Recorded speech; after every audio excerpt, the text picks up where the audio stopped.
Today, we're going to dive into a massive transformation happening in India, where one of the country's biggest agricultural challenges is being turned into a huge economic opportunity. We're talking about the waste-to-wealth revolution. Okay, let's just start with a number that's almost hard to wrap your head around.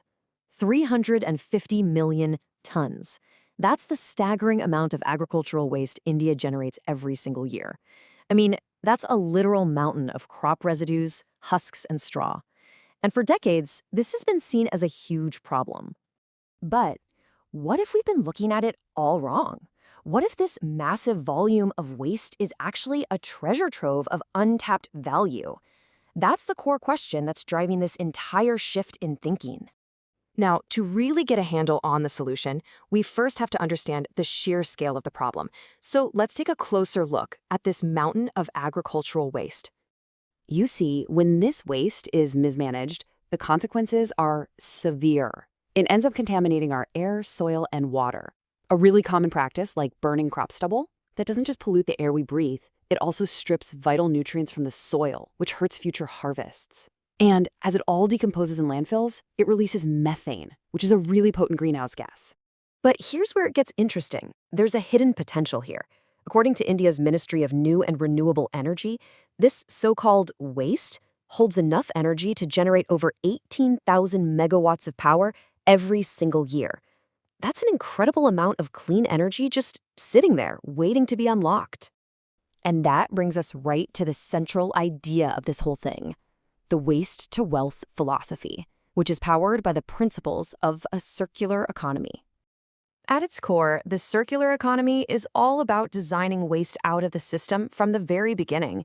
It's guided by these 6 R's. The whole goal is to keep materials in a continuous loop of use, moving away from that old take, make, dispose model. And this slide illustrates perfectly how it works in agriculture. Just look at this cycle.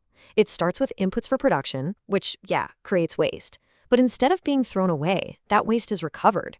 It's turned into energy and other resources, which are then reused as inputs again, completely closing the loop. It's a beautiful, self-sustaining system. Okay, so we've been talking about agricultural waste, but what does that actually mean?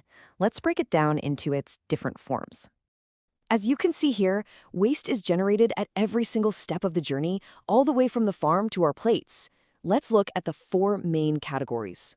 First up, you've got your direct on-farm waste. Things like crop residues, the stalks and stubble, and of course, animal manure, which is a huge resource in a country with so much livestock.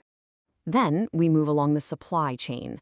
Post-harvest losses happen when food is lost during transport and storage before it can even get to a consumer. Food waste, on the other hand, is what gets thrown out by stores and in our own kitchens.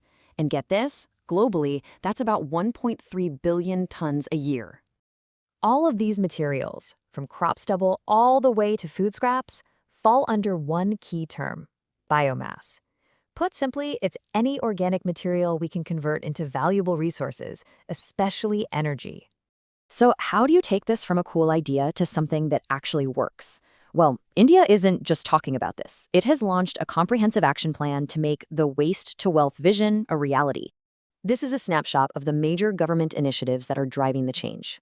You can see it's a multi-pronged approach, and what's so brilliant is how they all work together as a system. Let's spotlight the key programs that make up this strategy. First, you need the conversion engines. That's the Govardhan scheme. It takes cattle dung and crop waste and turns them into 2 really valuable products: clean biogas for energy and rich organic manure for fertilizer. With nearly 1,000 plants already up and running, it's the core technology turning that waste into wealth. But of course, those conversion engines need fuel.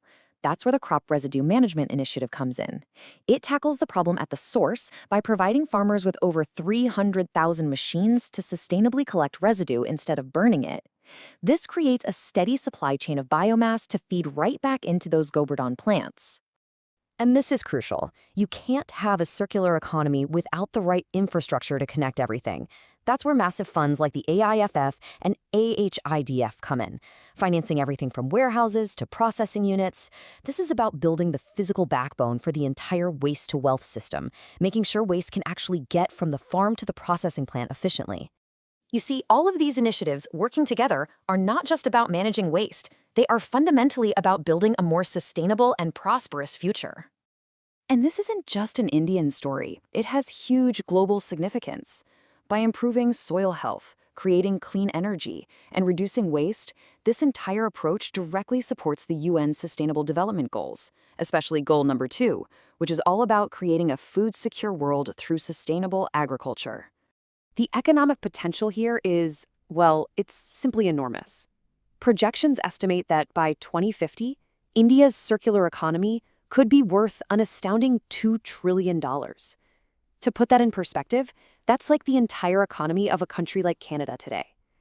This isn't just an environmental policy, it's a core economic strategy. This quote from the source material really just captures the essence of the entire mission. It's not about cleaning up a mess. It's about systematically transforming what was once a liability into a foundational pillar for a new kind of growth, one that is both profitable and sustainable. So, as we wrap up this incredible journey from waste to wealth, leaves us with a powerful question. India is proving that with the right perspective and strategy, even a mountain of waste can become a source of prosperity. It really makes you wonder, doesn't it? What hidden resources, what overlooked opportunities are right in front of us in our own lives and communities, just waiting to be reimagined?